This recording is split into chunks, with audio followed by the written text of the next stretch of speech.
यहाँ पे मैं डिस्कस कर लेता हूँ जल्दी से तुम लोग के साथ मैथ्स के बहुत ही ज्यादा इंपॉर्टेंट फॉर्मूला। यहाँ पे मैथ्स के सबसे पहले सारे चैप्टर्स के फॉर्मूला रिवाइज कर लेते हैं जल्दी से। तो देखो मैथ्स में हमारे टोटल 1 से लेके 22 चैप्टर्स हैं प्रोबेबिलिटी तक। एंड सबसे पहला हमारा जो चैप्टर है इट इज जीएसटी। जीएसटी हमारा सबसे सिंपल सा चैप्टर है। इसमें बस हमारा सिंगल फॉर्मूला है tax percent upon 100 into selling price, इससे हम टैक्स निकालते हैं। Next is banking. बैंकिंग में ये दोनों फॉर्मूला है इंटरेस्ट और एमवी का। फिर उसके बाद आ जाता है शेयर्स एंड डिविडेंड। इसमें तुम्हारे दो फॉर्मूला है, एक तुम्हारा एनुअल इनकम का, एक तुम्हारा रिटर्न का। ठीक है, ये दो फॉर्मूला तुम्हारा शेयर्स एंड डिविडेंड्स का है। फिर उसके बाद लीनियर इन इक्वेशंस, कोई फॉर्मूला नहीं है, बस नॉर्मल जैसे इक्वेशन सॉल्व करते हो सेम उसी तरह लीनियर इन इक्वेशन में फॉर्मूला सॉल्व करना है। फिर आता है तुम्हारा quadratic equations in one variable. यहां पे तुम्हें क्या करना है, यहाँ पे फर्स्ट टॉपिक तुम्हारा है नेचर ऑफ रूट्स, जहां पे 3 कंडीशन तुम्हें पता होनी चाहिए कि बी स्क्वायर माइनस 4ac अगर 0 के बराबर है तो 2 roots are real and equal. अगर ये तुम्हारा ग्रेटर देन 0 है तो डिस्टिंक्ट रियल रूट्स मिलती हैं और लेस देन 0 में इमेजिनरी रूट्स मिलती हैं। इसमें से नेचर ऑफ रूट्स में से इजी टॉपिक है एंड इसके ऊपर गारंटीड एक तुमको एमसीक्यू या फिर 1 मार्क्स का सवाल देखने को मिलेगा, गारंटीड है। नाउ इसके बाद अगला जो हमारा इंपॉर्टेंट यहाँ पे आता है, ये आता है तुम्हारा सॉल्विंग क्वाड्रेटिक इक्वेशंस। एक तो आता है फैक्टराइजेशन से, ये तुमको आना चाहिए, this is must, and also by formula. दोनों क्वेश्चन आते हैं फैक्टराइजेशन से, तो वर्ड प्रॉब्लम तुम सॉल्व करोगे वहां पे तुमको फैक्टराइजेशन करना पड़ेगा, और फॉर्मूला के ऊपर एक क्वेश्चन गारंटीड। दुकान वाला पंखे की गारंटी नहीं लेगा, लेकिन मैं इस क्वेश्चन की गारंटी ले रहा हूं, ये क्वेश्चन तुम्हारा गारंटीड आएगा क्वाड्रेटिक फॉर्मूला वाला। ओके, जहां पे कहता है तुम्हें 2 सिग्निफिकेंट फिगर्स तक आंसर निकालना है, तो इस क्वाड्रेटिक फॉर्मूला का यूज करके, हाँ इस क्वाड्रेटिक फॉर्मूला का यूज करके 3 मार्क्स का सवाल आएगा, और यहाँ पे तुम्हें पॉइंट में आंसर बताना होता है, करेक्ट टू 2 सिग्निफिकेंट फिगर्स या फिर पॉइंट के बाद 2 डेसिमल प्लेसेस तक, इतना तुम्हें आंसर यहाँ बताना होगा। नेक्स्ट, इसके बाद अगली चीज यहां से आप पूछी जाती है वो है वर्ड प्रॉब्लम। वर्ड प्रॉब्लम भी यहाँ पे आती है, Dharacharya formula, yes Dharacharya formula, इस ये तुम्हारा आता ही आता है। 1 question is guaranteed from this formula. ठीक है, जो आता नहीं है क्वेश्चन कि find the value, find the roots of this equation correct to 2 significant figure, इस तरह करके आ जाता है, या फिर 2 डेसिमल प्लेसेस तक, तो ये क्वेश्चन पक्का है। फिर इसके बाद देखो अगला, फिर इसके बाद next chapter is factorization. Factorization में तुम्हारा रिमाइंडर थ्योरम है, फैक्टर थ्योरम है। क्या होता है वो मैंने यहाँ पे मेंशन किया है, रिमाइंडर में एफ रख देते हैं और यहाँ पे रिमाइंडर तुम्हारा एफ के बराबर हो जाता है। फैक्टर थ्योरम में वही फैक्टर का वैल्यू रख देते हैं एक्स की जगह पे and it turns to be 0, ये 0 आता है। और उसके बाद एक क्वेश्चन अगेन मैं गारंटी यहां पे लूंगा, फैक्टराइजिंग अ पॉलिनोमियल। ये तुम्हारा जो लॉन्ग डिवीजन वाला आता है क्वेश्चन, मतलब फैक्टराइज करना होता है, लॉन्ग डिवीजन मेथड लगाना होता है, यहाँ पे ये लॉन्ग डिवीजन मेथड वाला क्वेश्चन ये गारंटीड है, इट इज गारंटीड, ये हर साल पूछा जाता है एंड इस पे भी तुम्हारा 3 से 4 मार्क्स तक का सवाल आएगा ही आएगा। ठीक है, नाउ इसके बाद अगला देखो, अगला है ratio and proportion. Ratio proportion में सबसे ज्यादा इंपॉर्टेंट तुम्हारा ये वाला क्वेश्चन है, कॉम्पोनेंडो डिविडेंडो वाला। कॉम्पोनेंडो डिविडेंडो लगभग हर साल, लगभग क्या मैं कहूंगा हर साल, this is also a guaranteed question, ये आता ही आता है कॉम्पोनेंडो डिविडेंडो, एक क्वेश्चन तुमको इसका मिलेगा ही मिलेगा। फिर इसके बाद अगला मैट्रिक्स को देखते हैं। नाउ मैट्रिक्स में यहां पे एक तो तुम्हारा ऑर्डर ऑफ मैट्रिक्स, ये तुम्हारा एमसीक्यू के लिए इंपॉर्टेंट है। ऑर्डर ऑफ मैट्रिक्स ये तुम्हारा एमसीक्यू क्वेश्चन के लिए इंपॉर्टेंट है, ऑर्डर पूछा जाएगा। एंड फिर इसके बाद रोज एंड कॉलम्स तुम्हें पहचानने होंगे, जो ये होती है तुम्हारी horizontal, these are rows, and vertical वाले होते हैं कॉलम्स। फिर इसके बाद अगला छोटा सा क्वेश्चन इस पे आएगा, एडिशन एंड सब्ट्रैक्शन पे। ये छोटा क्वेश्चन 2 मार्क्स तक का तुमसे पूछा जाएगा, एडिशन सब्ट्रैक्शन करके मैट्रिक्स सॉल्व करनी होगी। फिर इसके बाद बड़ा क्वेश्चन जो मैट्रिक्स पे आता है वो आता है मल्टीप्लीकेशन का, and this is important, multiplication guaranteed है, क्वेश्चन आएगा ही आएगा, तो इस पे स्टार लगाते हैं। एंड यहाँ पे एक चीज याद रखना, मैक्सिमम ये तुम्हारे सिलेबस में मेंशन्ड है, ये मैं अपनी तरफ से ऐसे बना के नहीं बोल रहा हूं कि पेपर यहीं से बनेगा, ऐसा कुछ नहीं है। यहाँ पे बेसिकली तुम्हारे सिलेबस में ये मेंशन्ड है कि तुम्हारे में ज्यादा से ज्यादा 2x2 मैट्रिक्स ही यहाँ पे पूछी जाएंगी, ज्यादा से ज्यादा तुम्हारे में 2x2 मैट्रिक्स ही पूछी जाएंगी, ये तुम्हारे सिलेबस में मेंशन्ड है, मैं अपने आप से बना के नहीं बोल रहा हूं। यहाँ पे it is mentioned in your syllabus कि 2x2, 3x3 की प्रैक्टिस मत करना, 2x2 मैक्सिमम 2x2 का ही मैट्रिक्स तुमसे पूछा जाएगा, इससे ज्यादा ऊपर का नहीं पूछा जाएगा। ठीक है, मल्टीप्लीकेशन 2x2 का देख लेना। तो इसके लिए मैंने फॉर्मूला भी लिख दिया है, चाहो तो देख सकते हो, सिंपल होता है, एक में हम इधर से इधर जाते हैं, एक में हम इधर से इधर जाते हैं, और मल्टीप्लाई करके इस तरह निकाल सकते हैं। चलो भाई आगे देखते हैं। अगला हमारा next chapter is arithmetic and geometric progression. इसमें हमारी 2 चीजें हैं, एक तुम्हारा एपी है यानी कि अरिथमेटिक प्रोग्रेशन, और एक तुम्हारा है जीपी। अब यहाँ पे दोनों में 2-2 फॉर्मूला, एक तो एपी का जनरल टर्म और सम ऑफ एन टर्म्स, और दूसरा जीपी का ए एन मतलब कि जनरल टर्म और सम ऑफ एन टर्म्स। तो दोनों ही फॉर्मूले मैंने यहाँ पे बता दिए, चाहो तो स्क्रीनशॉट ले सकते हो। एपी में ए एन हो जाता है a plus n minus one d, S n is equal to n by two a plus n minus one d, ये तुम्हारा सम ऑफ एन टर्म्स का हो गया। जीपी में ए एन हो जाता है a r raise to the power n minus one, और सम ऑफ एन टर्म्स तुम्हारा ये फॉर्मूला हो जाता है ए ब्रैकेट में one minus r raise to the power n, इसको उल्टा भी लिख सकते हो, r raise to the power n minus one, नीचे भी आर माइनस वन कर दो। तो ये तुम्हारा सम ऑफ एन टर्म्स का फॉर्मूला। नाउ ये तुम्हारे फॉर्मूला हो गए एपीजीपी के।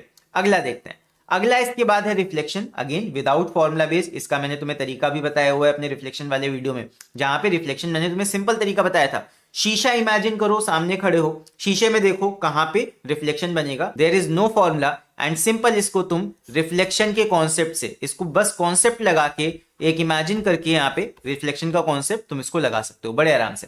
फिर इसके बाद अगला देखो, सेक्शन फॉर्मूला में यहाँ पे तुम्हारे पास में कौन कौन से फॉर्मूला है, ये सारे फॉर्मूला तुम्हारे सेक्शन फॉर्मूला के हो गए। फर्स्ट इज डिस्टेंस फॉर्मूला, ये कभी कभी पॉइंट के बीच का डिस्टेंस निकालने के काम आता है। फिर तुम्हारा सेकंड यहाँ पे फॉर्मूला मेन जो सेक्शन फॉर्मूला है, इसके ऊपर तो क्वेश्चन आता ही आता है। कभी कभी क्या कहता है, छोटा क्वेश्चन तुम्हारा मिड पॉइंट फॉर्मूला पे आ जाता है, ये तुम्हारा third formula. Mid point formula तुम्हारा इसी से मिलके बना होता है ये। नाउ इसके बाद लास्ट तुम्हारा है centroid formula, and centroid calculate करने के लिए भी कभी कभी पूछ लेता है। तो ये चीज है, ये सारे के सारे फॉर्मूला भाई इंपॉर्टेंट है, ये सारे के सारे याद कर लेना बिकॉज ये तुम्हारे इंपॉर्टेंट है। नाउ इसके बाद बढ़ते हैं अगले चैप्टर पे। अगला चैप्टर हमारा है इक्वेशन ऑफ स्ट्रेट लाइन का, एंड इसमें तुम्हारे दो फॉर्मूला, एक तुम्हारा स्लोप इंटरसेप्ट फॉर्मूला और दूसरा स्लोप पॉइंट फॉर्मूला, दोनों का ही यूज करके हम यहाँ पे इक्वेशन ऑफ स्ट्रेट लाइन बना लेते हैं। एंड यहाँ पे दो कंडीशंस, एक तुम्हारा जब दो लाइंस पैरेलल होती हैं तब क्या कंडीशन होता है, यहाँ पे m1 is equal to m2 हो जाता है, और जब परपेंडिकुलर लाइंस होती हैं तो m1 is equal to minus one upon, या m2 इज इक्वल टू कह सकते हो माइनस वन अपॉन m1, या फिर m1 into m2 is equal to minus one, ये आ जाता है यहाँ पे। ठीक है, अगला सिमिलैरिटी। सिमिलैरिटी भी तुम्हारा यहाँ पे तीन कंडीशन, दो ट्रायंगल्स को सिमिलर प्रूफ करने के लिए कौन सी कंडीशन यूज करते हैं, एक तुम्हारा हो जाता है SSS, और एक तुम्हारा हो जाता है SAS, और तीसरा तुम्हारा हो जाता है ट्रिपल ए। ओके, ये तुम्हारी तीन कंडीशन है सिमिलैरिटी प्रूफ करने के लिए। यहाँ पे सबसे ज्यादा इंपॉर्टेंट, खैर तीनों ही इंपॉर्टेंट है लेकिन थोड़ा सा इनसे ज्यादा इंपॉर्टेंट है ये बेसिक प्रोपोर्शनैलिटी थ्योरम। ये तुम्हारी सीधे सीधे यूज हो जाती है इसलिए इंपॉर्टेंट है, एंड ये इस तरह कुछ काम करती है, इसका मैंने लॉजिक लिख दिया है। नाउ अगला देखो, यहाँ पे कभी कभी क्या होता है कि एरिया यहाँ से पूछ लिया जाता है सिमिलर ट्रायंगल्स का, तो ये तुम्हारा एक और formula, it is important. Area of similar triangles क्या होगा, रेशियो इनका जो करस्पॉन्डिंग साइड्स का रेशियो है उसका स्क्वायर कर दो, बस एरिया ऑफ सिमिलर ट्रायंगल यहां से निकल आता है। Next is maps and models, इसके भी थोड़े क्वेश्चन देख लेना, चांसेस है हो सकता है यहां से क्वेश्चन दिख जाए। एरिया तो तुम्हें पक्का मिलेगा, ये थे गारंटी है। फिर इसके बाद लोकस, जो कि बहुत से बच्चों को इसमें दिक्कत है, क्लास 10th मैथमेटिक्स का प्लेलिस्ट उसमें जाके देख सकते हो, लोकस का वीडियो मैंने कंप्लीट बना के डाला है। कंस्ट्रक्शन बेस्ड बेसिकली ये चैप्टर है, लोकस तुम्हारा एक कंस्ट्रक्शन बेस्ड चैप्टर है, कोई अलग से यहाँ पे न्यूमेरिकल नहीं पूछा जाएगा, ये कंस्ट्रक्शन बेस्ड चैप्टर है। तो यहाँ पे तुमसे लोकस से रिलेटेड चीजें पूछी जाएंगी, एंड क्या क्या पूछा जाता है देख लो, क्या क्या बनाने के लिए आता है। एक तो सर्किल ड्रॉ करने के लिए आएगा, ठीक है। दूसरी चीज यहाँ पे तुमसे बाइसेक्टर ऑफ एंगल, यानी कि एंगल बाइसेक्टर बनाने के लिए कहेगा। और तीसरी चीज यहाँ पे तुमसे परपेंडिकुलर बाइसेक्टर, जैसे लाइन का परपेंडिकुलर बाइसेक्टर 90 डिग्री वाला, ये तीन चीजें तुम्हें बनाने के लिए कही जाती हैं। तो इन्हीं का जो कंस्ट्रक्शन है ना, वो कैसे करते हैं वो मैंने अपने लोकस वाले वीडियो में बताया, उसको जाके देख लो, 30-35 मिनट का वीडियो है, पूरा कंस्ट्रक्शन मैंने अच्छे से समझाया वहां पे। फिर इसके बाद अगले टॉपिक पे आते हैं, सर्किल, जिसके बारे में आज मैंने कहा था। एंड सर्किल तुम लोगों ने कहा भी था कि सर सर्किल समझा दीजिएगा, तो अभी मैं इसको एक्सप्लेन करूंगा पूरा। नाउ सर्किल अभी आगे मैं एक्सप्लेन करूंगा, तो इसको अभी के लिए हटाता हूं। सर्किल के तुम्हारे ये सारे थ्योरम्स है, ये मैंने यहाँ पे मार्क किए हैं भाई, जिसको ये सारे चाहिए हमारे कोर्स को एनरोल कर सकते हो, वहां पे ये पीडीएफ मैंने पूरा डाल के रखा हुआ है, वहां से सीधे आके इसको डाउनलोड करके पढ़ सकते हो। फिर नेक्स्ट इज कंस्ट्रक्शन। कंस्ट्रक्शन तुम्हारे 3 है कोर्स में, एंड कौन कौन से वो मैंने यहाँ पे मार्क कर दिया। ओके, एक तुम्हारा टेंजेंट वाला है, एक तुम्हारा ये ट्रायंगल को सर्कमस्क्राइब करने वाला है, ये तुम्हारी बुक में भी दिया हुआ है वैसे, और एक तुम्हारा रेगुलर हेक्सागन के बीच सर्किल को सर्कमस्क्राइब करने वाला है। नेक्स्ट इसके बाद अगला हमारा है मेंसुरेशन। मेंसुरेशन की ये सारे फॉर्मूला है। यहाँ पे सिलेंडर तुम्हारे कोर्स में सिर्फ 3 है, ध्यान रखना, एक तुम्हारा सिलेंडर है, एक तुम्हारा कोन है, एंड एक तुम्हारा स्फीयर है। अब इन्हीं से ही मिल के आगे के ये बनते हैं।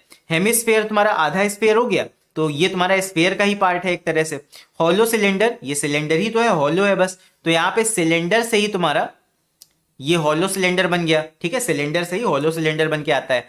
और ये जो स्फेरिकल शेल है, ये भी तुम्हारा स्फीयर से ही आता है, तो ये भी तुम्हारा स्फीयर से ही बनेगा, यानी कि स्फीयर का हिस्सा होगा। तो तुम्हारे सिलेबस में मेनली 3 चीजें हैं, cylinder, cone and sphere, cylinder, cone and sphere, ये 3 चीजें बस तुम्हारे कोर्स में। नेक्स्ट चैप्टर है ट्रिग्नोमेट्रिक आइडेंटिटीज, इसमें तुम्हारी 3 आइडेंटिटीज हैं एंड यहाँ पे इन्हीं 3 आइडेंटिटीज के ऊपर बेस्ड प्रूविंग क्वेश्चन आते हैं। तो मिनिमम यहाँ पे 2 क्वेश्चन तुम्हें देखने को मिलेंगे, 2+ क्वेश्चन तुम्हें प्रूविंग वाले देखने को मिलेंगे। हो सकता है अलग अलग क्वेश्चन में हो, तो चॉइस बेस्ड होगा, तुम्हें चूज करना पड़ेगा कि करना है कि नहीं करना है। फिर इसके बाद अगला इस ट्रिग्नोमेट्रिक टेबल्स, ये तुम्हारी बुक में चैप्टर दिया है बट ये अलग से तुम्हें पढ़ के नहीं जाना है, तो इसको तुम छोड़ सकते हो। लेकिन एक बात याद रखना कि नॉन स्टैंडर्ड एंगल इस बार पूछे जाएंगे। यहां पे नॉन स्टैंडर्ड एंगल्स का जो tan का वैल्यू है ये सब निकालने के लिए तुम्हें ट्रिग्नोमेट्रिक टेबल्स का यूज करना पड़ेगा। ठीक है, इसको कट नहीं करता हूं भाई, ये पढ़ना नहीं है चैप्टर अलग से, लेकिन ये एग्जाम में तुम्हें टेबल्स दी जाएंगी, tables will be provided to you and इसमें से तुम्हें मतलब एंगल का वैल्यू फाइंड करके, ऐसा भी मैं क्वेश्चन कराऊंगा तुम्हें ट्रिग्नोमेट्रिक टेबल वाला, तुम्हें समझ में आ जाएगा कि टेबल से कैसे वैल्यू को देख के निकालना होता है। ठीक है, चलो अगला यहाँ पे जो चैप्टर है it is Heights and distances, इसी में तुम टेबल का यूज करोगे, इसी में नॉन स्टैंडर्ड एंगल के लिए use trigonometric table for non standard angles.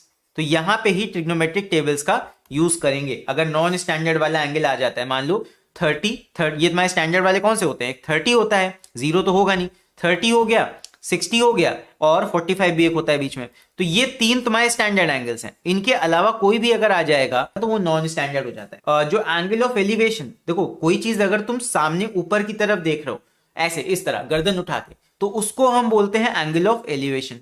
ये चीज समझना, अगर तुम किसी ऑब्जेक्ट को सामने से ऊपर गर्दन उठा के ऐसे देख रहे हो, ऑब्जर्वर तुम खुद को सोचो, और गर्दन ऊपर उठानी पड़ रही है, that is known as angle of elevation. But कभी कभी क्या होता है कि मान लो तुमसे कह देगा तुम किसी बिल्डिंग के ऊपर खड़े हो और तुम्हें ऐसे, या पहाड़ के ऊपर खड़े हो और तुम्हें ऐसे गर्दन नीचे करके ऐसे झुका के, यहां पे ये हो जाएगा तुम्हारा एंगल ऑफ डिप्रेशन। जब तुम नीचे की तरफ देखोगे तो हॉरिजॉन्टल से एंगल ऑफ डिप्रेशन इस तरह लिया जाता है। ये चीज है एंगल ऑफ एलिवेशन, मतलब ऊपर देखना, तब एंगल कितना बना, और कोई चीज अगर तुम्हें नीचे झुक के इस तरह देखनी पड़ रही है तो नीचे की तरफ एंगल कितना बन रहा है, ये तुम्हारा होता है एंगल ऑफ डिप्रेशन। तो इन दोनों टर्म से थोड़ा फैमिलियर रहना, ये हमेशा ऊपर की तरफ बनेगा, ये हमेशा नीचे की तरफ बनेगा। बनेगा किससे, हॉरिजॉन्टल से बनता है, हॉरिजॉन्टल से, एक्स एक्सिस से हमेशा बनाते हैं, ऊपर की तरफ भी नीचे की तरफ भी, ये चीज है। फिर इसके बाद अगला देखो, अगला हमारा जो है chapter it is measures of central tendency, and इस चैप्टर में बेसिकली तुम्हें मेजर्स ऑफ सेंट्रल टेंडेंसी यानी कि मीन मीडियन मोड के बारे में पढ़ना है। ये तुम्हारा सिलेबस है बेसिकली पूरा, मीन मीडियन मोड,